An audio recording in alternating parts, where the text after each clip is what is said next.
If your compliance program lives in SharePoint, it's already failing. Most organizations don't actually have a compliance problem, they have a leadership problem. Compliance fails because it's treated as paperwork instead of strategy. It gets buried in tools, documents, and task trackers instead of owned at the executive level. When that happens, compliance becomes theater, something performed for auditors instead of something that protects the business. Here's the uncomfortable reality. If compliance is not discussed alongside revenue, delivery, and risk, it's already disconnected from how decisions are made. And disconnected compliance always breaks under pressure. This conversation is not about controls, it's about ownership. If your compliance leader can't say no to the business, they're not in a leadership position. When people hear compliance ownership, they often think of documentation, policies, and frameworks. That's a mistake. Ownership is not about writing policies.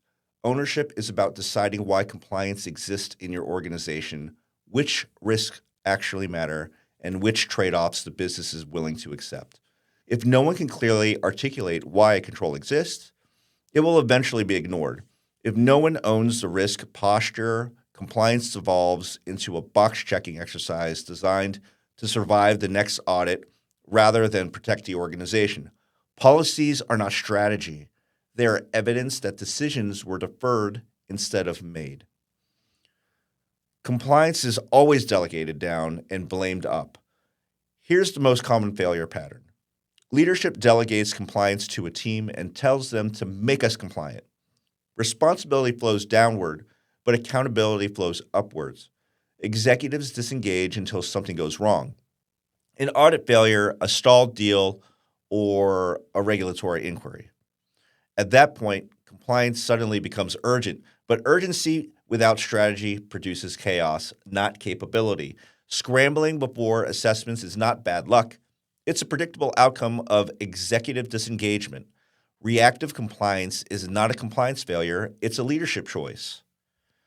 So if your chief compliance officer can't stop bad decisions, they're just an administrator. Most organizations confuse management with governance.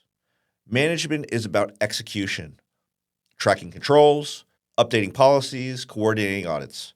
Governance is about authority. Who can escalate the risk? Who can reject unsafe shortcuts? Who can force uncomfortable conversations? A compliance leader without decision authority is structurally set up to fail.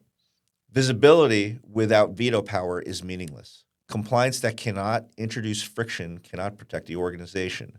If your compliance function can only document risk after the fact, it is not governing. It's just taking notes. Boards don't care about frameworks. They care about exposure. Boards are not interested in technical compliance artifacts. They care more about material risk and accountability. They want to know what could harm the organization, which risks are being accepted consciously, and who owns those decisions. Dashboards that do not influence decision-making are noise, not governance. If risk acceptance is not explicit, it is accidental, and accidental risk is what boards fear most. Compliance strategy exists to translate regulatory and operational risk into language leadership can act on. When it fails to do that, trust erodes quickly. If your compliance program collapses under audit pressure, it was never real in the first place. So here's the hard truth many organizations avoid. If your compliance program only works when everything goes perfectly, it's not a program, it's a task list. If audits create panic, governance never existed. If compliance feels heavy and slow, strategy was never defined. Documentation is what organizations produce when they avoid making decisions. Busy does not mean effective. Activity does not equal ownership. Compliance is not about doing more. It's about deciding better. If everyone owns compliance, no one does. Every organization should be able to answer one question clearly. Who owns compliance strategy? Not who manages tasks, not who updates policies. Who owns the risk posture, the trade-offs, and the outcomes? If that is unclear, the organization has already accepted unmanaged risk, whether it admits it or not.